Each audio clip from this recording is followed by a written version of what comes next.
This video is brought to you by the Equity Assistance Center within the Office of Legal Services at the Arkansas Division of Elementary and Secondary Education. The Equity Assistance Center defines equity as the product of a process that provides fair access to opportunity based on the needs of each student. Equity and fairness in education means that educators know what students need to be successful and that educators operate in light of those student-centered needs. Providing individualized support and services under Section 504 is a way to deliver equity and fairness. The purpose of this video is to describe some of the ways that schools ensure non-discrimination under Section 504 concerning student discipline and school policies. Students with disabilities protected under Section 504 are safeguarded from discriminatory actions and discipline. Such students cannot be excluded from school based on their impairment, nor denied the benefits that are provided to students without disabilities. To prevent this disability-based exclusion and denial of benefits from occurring, the Section 504 team must reevaluate a student before the school makes a significant change to that student's learning program and placement. Here are a few examples. Significant changes in placement requiring reevaluation include recommendations for out-of-school suspensions for more than 10 days and expulsions.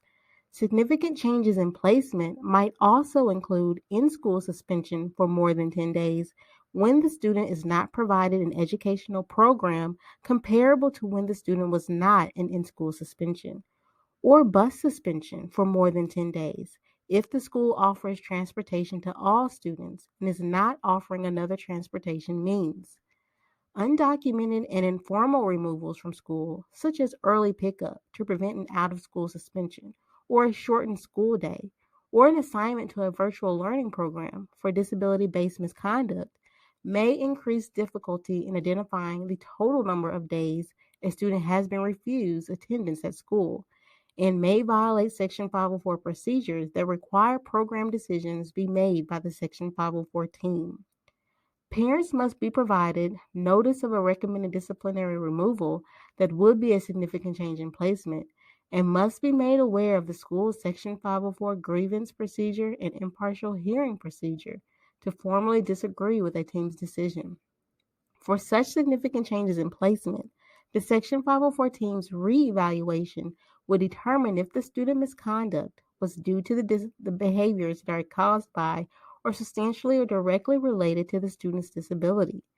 The Office for Civil Rights describes this as a Manifestation Determination Review, or MDR.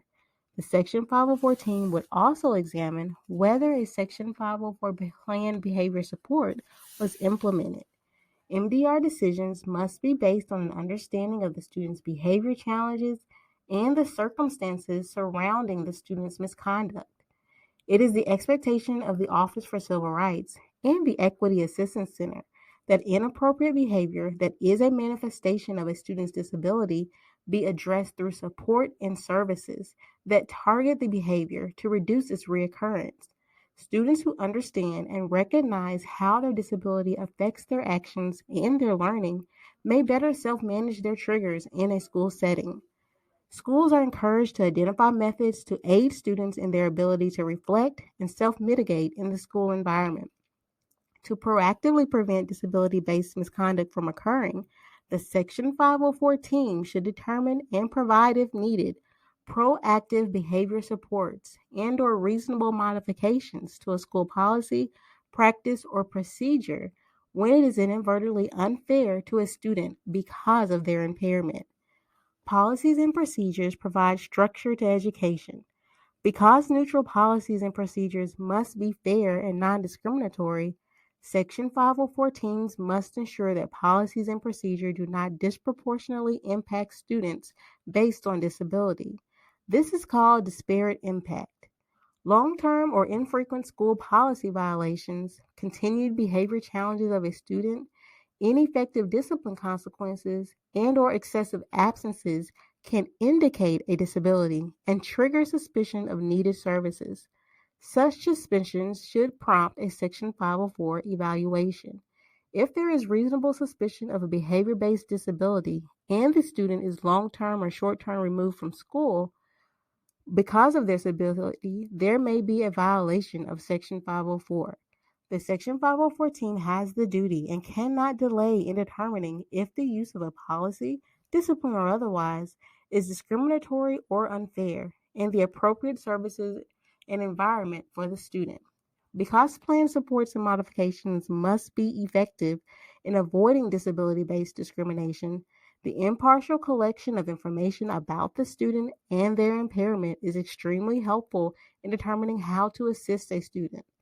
Data collection might include conducting behavioral assessments that may lead to the incorporation of a behavior intervention plan, or BIP, into the student's Section 504 plan.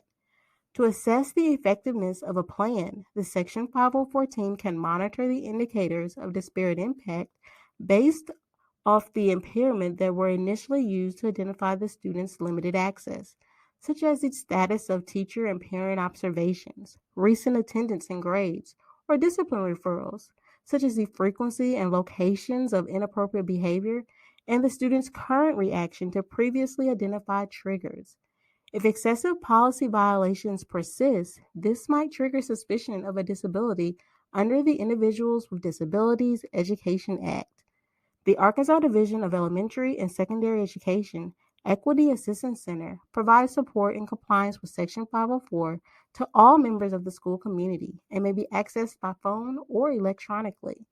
The U.S. Department of Education Office for Civil Rights maintains the ultimate responsibility for enforcing Section 504.